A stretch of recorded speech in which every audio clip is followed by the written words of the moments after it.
ভারত বিরোধী রাজনীতিতেও ভারতের সাথেই গোপন বৈঠক জামায়াতের, চাঞ্চল্যকর নতুন তথ্য ফাঁস। ভারত ফ্যাক্টরি কি জামাত বিএনপির লড়াইয়ের বড় টার্নিং পয়েন্ট? এতক্ষণ শুনছিলেন সংবাদ শিরোনাম, এবার থাকছে বিস্তারিত। বাংলাদেশের নির্বাচনী রাজনীতিতে ভারত বিরোধিতা দীর্ঘদিন ধরেই একটি শক্তিশালী ভোট ইস্যু। বিশেষ করে আওয়ামী লীগ বাদে অন্য অনেক দলের জন্য এই অবস্থান ভোটার টানার অন্যতম হাতিয়ার। এই জায়গায় জামায়াতে ইসলামী বরাবরই স্পষ্ট ও উচ্চকণ্ঠ ছিল। কিন্তু নির্বাচনের মাত্র এক মাস আগে এসে সেই অবস্থান নিয়েই নতুন করে প্রশ্ন তৈরি হয়েছে।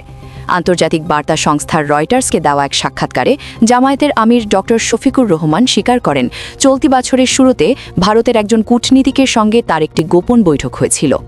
এই তথ্য প্রকাশের পর রাজনৈতিক অঙ্গনে শুরু হয় তীব্র আলোচনা। বিশ্লেষকদের মতে বিষয়টি জামায়াতের জন্য বিব্রতকর হতে পারে, কারণ এতদিন ধরে দিল্লি নয় ঢাকা, এই বার্তাই ছিল দলটির মাঠ পর্যায়ের রাজনীতির মূল শক্তি। কর্মী ও সমর্থকেরা নিয়মিত ভারতীয় আধিপত্যবাদের বিরুদ্ধে অবস্থান নিয়েছেন।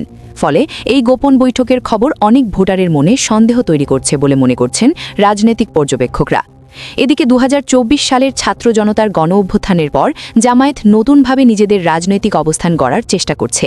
তারা বাংলাদেশ জাতীয়তাবাদী দলের ছায়া থেকে বেরিয়ে এসে ১০ দলীয় একটি জোট গঠন করেছে, যেখানে এলডিপি ও এনসিপির মতো দল যুক্ত হয়েছে।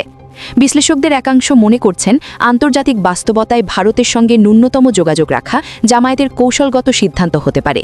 তবে প্রশ্ন হচ্ছে, এই কৌশল তাদের মূল ভোট ব্যাংক কিভাবে গ্রহণ করবে? অন্যদিকে বিএনপির ভারপ্রাপ্ত চেয়ারম্যান তারেক রহমান দেশে ফেরার পর দলটির রাজনৈতিক অবস্থান শক্ত হয়েছে বলে আলোচনা চলছে। এমন পরিস্থিতিতে জামায়াতের এই ভারত সংযোগ বিএনপির জন্য নতুন প্রচারণার সুযোগ তৈরি করতে পারে। সব মিলিয়ে নির্বাচনের আগে ভারত ফ্যাক্টর এখন বড় রাজনৈতিক অস্ত্র। জামায়াত এই ব্যাখ্যা দিয়ে ভোটারদের আস্থা ধরে রাখতে পারে কিনা, নাকি এই বিষয়টি তাদের জন্য গলার কাটা হয়ে দাঁড়ায়, তার উত্তর মিলবে আসন্ন নির্বাচনের ফলেই। মিথিলা ফারজানা, উত্তরবঙ্গ 24 টিভি।